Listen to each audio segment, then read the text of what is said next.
Praise the Lord, ஹல்லேலூயா. கிறிஸ்துக்குள் பிரியமானவர்களே, இந்த அருமையான காலை வேளையிலும் தேவ சமூகத்துக்கு வந்த உங்கள் ஒவ்வொருவரையும் இயேசுவின் நேற்று நாமத்தினாலே அன்பின் வாழ்த்துக்கள். ஆமேன். ஸோ இந்த நாளிலும் தேவனாகிய கிறிஸ்து நம்மோடு பேச அவர் நல்லவராக இருக்கிறார். பாருங்களேன், இன்னைக்கு ஆவிக்குரிய வாழ்க்கையில் வருங்காலத்தை குறித்து எல்லோருக்குமே ஒரு பயம் உண்டு. ஸோ என்ன நடக்குமோ, அடுத்து என்ன ஆகுமோ, நாளைக்கு என்ன நடக்குமோ, என்னென்ன சூழ்நிலைகள் மாறுமோ, ஆண்டவரே காலம் போகிறது, இந்த காரியத்தை நான் எப்படி தாண்டப்படுறேன்னு சொல்லி பல காரியங்களை குறித்து குழப்பத்தோட இந்த வேளையில் காணப்படுகிறோம். அது மாத்திரம் இல்லை, பயமும் கூட வருகிறது. இந்த காரியத்தை எப்படி முடிக்க முடியும், இந்த மாதிரியான சுச்சுவேஷன்லாம் இருக்கேன்னு சொல்லி சூழ்நிலைகளை கண்டு காரியங்களை கண்டு நம்ம பயந்துக்கிட்டே இருக்கிறோம். பாருங்களேன், விசேஷமாக ஆண்டவராகிய கிறிஸ்து இந்த காலை வேளை உங்களோடு பேசுகிறார். நம்ம முன்ன ஒரு காலகட்டத்தில் எப்படி இருந்தோம், முன்காலம் எப்படி இருந்தது அப்படின்னு பார்த்தா, ஒரு நேரத்தில் இதெல்லாம் நடக்கவே நடக்காதுன்னு நம்ம நினைச்ச காரியங்கள்லாம் உண்டு. ஆனால் அதெல்லாம் ஆண்டவர் ஆச்சரியமாக நடத்தி அதிசயம் செய்து நம்ம வாழ்க்கையில் ஆண்டவர் பெரிய பெரிய காரியங்களை செய்து கொண்டு வந்தார். அப்பொழுது நம்ம நிறைய சாட்சிகளை சொன்னோம். ஆண்டவர் என்னை கடக்க செய்தார், என்னை தாண்ட செய்தார், எனக்கு அற்புதம் செய்தார், என் வாழ்க்கையில் எல்லா தேவைகளையும் சந்தித்தார் அப்படின்னு சொல்லி முன்காலத்தை குறித்து நிறைய சாட்சிகள் நீங்கள் பேசியிருக்கிறீங்க. ஆனால் இன்னைக்கு வந்திருக்கிற பிரச்சனைகளை கண்டு நம்ம ஒவ்வொரு இடத்துல பயந்து பயந்து ஐயோ இது எப்படி நடக்கும் எப்படி நடக்கும் அப்படின்னு யோசிக்கிறோம். முன்ன என்ன நடந்தது, முன்ன எப்படி நம்ம விடுதலை ஆனோம், அதை இப்போ ஆண்டவர் செய்வார் என்ற நம்பிக்கையும் பலனும் நாம இப்போ இழந்து போயிட்டோம். பாருங்க, வேத வசனத்தில் நான் ஒரு காரியத்தை நான் வாசிக்கிறேன். 1 சாமுவேல் 17ஆம் அதிகாரத்தில் 37ஆம் வசனத்தை அடியேன் வாசிக்கிறேன். என்னை சிங்கத்தின் கைக்கும் கரடியின் கைக்கும் தப்புவித்த கர்த்தர் இந்த பெலிஸ்தனுடைய கைக்கு தப்புவிப்பார் என்றார். அப்பொழுது சவுல் தாவீதை பார்த்து, போ, கர்த்தர் உன்னோடு கூட இருப்பாராக என்றார். பார்த்தீங்கன்னா, இது ஒரு அருமையான வசனம், வார்த்தை. கோலியாத்தை கண்டு எல்லோரும் பயப்படுகிறார்கள். பெலிஸ்தனாகிய கோலியாத்தை கண்டு இஸ்ரவேல் ஜனங்கள், ராஜாவாக இருக்கிற சவுல் பயப்படுகிறான். எல்லோருமே பயப்படுகிறார்கள். அங்கே இருந்தவர்கள், இராணுவ வீரர்கள், தளபதிகள் எல்லோருமே பயப்படுகிறார்கள். அவன் ஒரு பெரிய ராட்சசனாக இருக்கிறான், அவனை எப்படி நம்ம மேற்கொள்ள முடியும், அவனை மேற்கொள்ளவே வாய்ப்பில்லை. ஸோ இது பெரிய பிரச்சனையாக இருக்குமேன்னு சொல்லிட்டு சவுல் ராஜா பயந்து, தேவனால் அபிஷேகம் பண்ணப்பட்டு தேவனால் முன்குறிக்கப்பட்ட ஒரு மகன்தான். ஆனால் அவரு இந்த பிரச்சனையை கண்டு, கோலியாத்தை கண்டு பயந்து நடுங்கி அந்த சீட்டை விட்டு எழுந்துக்காம அப்படியே உட்கார்ந்துட்டு இருக்கிறாரு. அங்க இருக்கிறவங்க எல்லாருமே பயப்படுறாங்க. ஆனா தாவீது என்ற ஒரு சிறிய வாலிபன் அந்த களத்துக்கு வருகிறான். அங்கே பார்த்து பயப்படாமல் எல்லாருக்கிட்டையும் பேசுகிறான். ஏன் நீங்கள் எல்லாம் பயப்படுறீங்க, கர்த்தர் இருக்கிறாரே, கர்த்தர் நடத்துவார் அப்படின்னு பயந்துக்கிட்டு நீங்கள் இப்படி இருக்காதீங்க, தேவன் நடத்துவார் வாங்கன்னு சொல்லி அவன் எவ்வளவோ காரியங்களை அவங்களோடு பேசுகிறான். பேசிட்டு நான் போகிறேன், கோலியாத்தை மேற்கொள்ள நான் போகிறேன்னு சொல்லும்போது இவன் தைரியமான பேச்சை கண்டு இவனை கொண்டு ராஜாவாகிய சவுல் கிட்ட கொடுக்குறாங்க.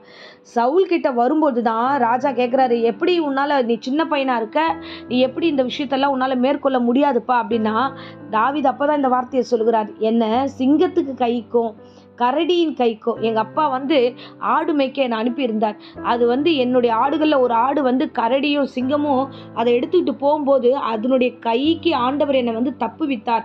அதிலிருந்து நான் அந்த ஆட்டுக்குட்டி நான் தப்புவிச்சேன், நான் காப்பாற்றினேன். அந்த தேவன் என் கூட தான் இருக்கிறாரு.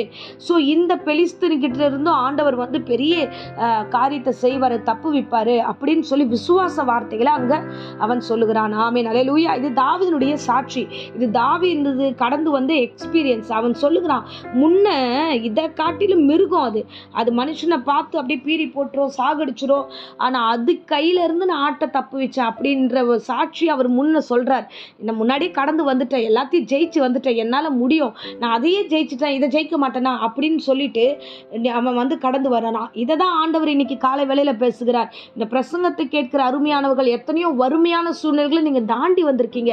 இதை ஈஸியாக உங்களால் தாண்ட முடியும் இப்போ இருக்கிற சூழ்நிலையில். அதே மாதிரி எத்தனையோ பிரச்சனைகள், எத்தனையோ விதமான பயங்கள், எத்தனையோ விதமான காரியங்கள், கிரிட்டிக்கலான பொசிஷன்கள் எல்லாம் உங்கள் வாழ்க்கையில் நெருக்கப்படும் பொழுது நீங்கள் எல்லாம் எது எப்படி நடக்கும்னு யோசிச்சிங்க. ஆனால் அதை ஆண்டவர் அழகாய் கடந்து வர செய்தார். என் தேவனாகிய கிறிஸ்து அதை கடக்க செய்தார்னா கண்டிப்பாக இப்போ இருக்கிற காரியம் தாவீது சொன்னது போலவே நீங்கள் சாட்சி சொல்ல போறீங்க. அன்னைக்கு ஆண்டவர் என் தப்புவித்தார், என் தேவையை சந்தித்தார், எனக்கு பலத்தை கொடுத்தார், எனக்கு ஆரோக்கியத்தை கொடுத்தார், என்னை அன்று கிறிஸ்துக்குள்ள சாட்சியாக நிற்க வைத்தார். அநேக இடங்களில் நான் சாட்சி சொன்னேன். சொன்னேன். இப்பவும் அவர் என்னை தப்புவிப்பார், என்னை சாட்சியா நிறுத்துவார், நான் விசுவாசிக்கிறேன் அப்படின்னு நீங்கள் விசுவாசம் உள்ள சாட்சியை சொல்லுங்க. துவண்டு போகாதீங்க. காரியம் ஏதாவது எதிராக வந்ததுன்னா இன்னைக்கு தான் நம்ம புதுசாக அதை மீட் பண்ணுற மாதிரியே நம்ம பயப்படுவோம். கிறிஸ்துக்குள்ளே வளர்ந்தவங்களும் சரி வளராதவங்களும் சரி பயந்து பயந்து பார்ப்போம். ஐயோ இது எப்படி எப்படி எப்படின்ட்டு பயப்படாதீங்க, சோர்ந்து போகாதீங்க, தளர்ந்து போகாதீங்க. தப்புவிக்கிறவர் அவர். ஆமென், ஹல்லேலூயா. ஸோ இம்மட்டும் காத்தார், இனியும் உங்களை காத்து நடத்த அவர் வல்லமுள்ள தேவனாய் இருக்கிறார். அவர் தப்புவிக்கிறார், தப்புவிப்பார். இன்னமும் உங்களுக்கு வருகிற எல்லா காரியங்களிலிருந்து உங்களை தப்புவிக்க வல்லவராகவும் இருக்கிறார். அதனால சோர்ந்து போகாதீங்க, தேவன் உங்களோடு கூட இருப்பார். தாவீது சொன்ன சாட்சி நீங்கள் சொல்லுங்க. அடியேன் இந்த வேளையில் உங்களை வாழ்த்தி அனுப்புகிறேன், கர்த்தர் உங்களோடு கூட இருப்பாராக. ஆமென், ஆமென். இப்பொழுதும் அடியேன் உங்களுக்காக ஜெபிக்கிறேன். அன்பு ரட்சகா, இந்த அருமையான பிரசங்கத்தை ஆண்டவரே அப்பா இந்த வேளையில கேட்ட ஒவ்வொரு குடும்பத்தாரையும் ஒவ்வொருவரையும் ஆசீர்வதியும். இது எந்த இடங்களெல்லாம் பிரசங்கிக்கப்படுகிறதோ, எங்கெல்லாம் கேட்டுக்கொண்டிருக்கிறார்களோ அங்கெல்லாம் ஆண்டவரே நீர் கூடவே இருந்து ஆசீர்வதிப்பீராக.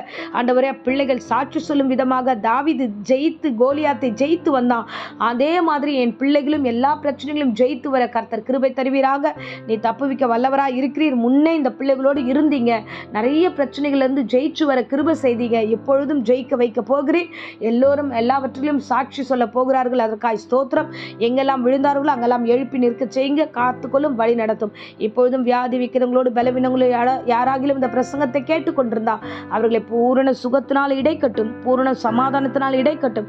ஆசீர்வதியும், ஆசீர்வதியும். இயேசு நாமத்திலே ஜெபித்து ஆசீர்வாதத்தை ஒப்புக் கொடுக்கிறேன் ஜீவனுள்ள நல்ல பிதாவே. ஆமென், ஆமென். Praise the Lord. God bless you.